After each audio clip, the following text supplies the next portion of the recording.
Les grands enjeux de cette opération consistaient à réhabiliter cet équipement afin qu'il soit beaucoup plus vertueux en termes d'écologie, particulièrement de dépenses énergétiques, et ceci afin de favoriser l'apprentissage de la natation, mais également développer un peu plus d'esprit sportif.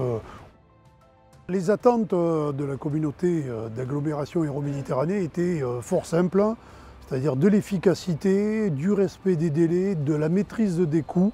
Alors, pour la construction, mais également dans le cadre de l'exploitation de l'équipement.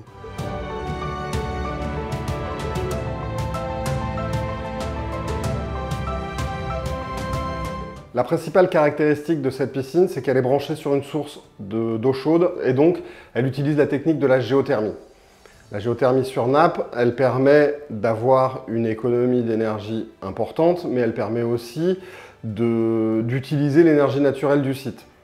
Cette énergie naturelle, on va, une fois qu'on l'a captée, essayer de la conserver au maximum et une des autres caractéristiques, c'est de couvrir le bassin extérieur avec une couverture thermique qui permet d'éviter de gaspiller cette énergie géothermique.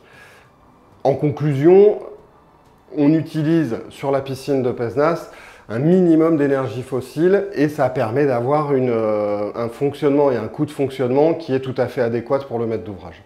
Une des réussites importantes qu'on a pu constater depuis 1 an qu'elle est ouverte, c'est que le public adhère à l'équipement, le trouve parfaitement adapté, le fréquente de manière très importante. Donc on se dit qu'on a bien fait notre boulot.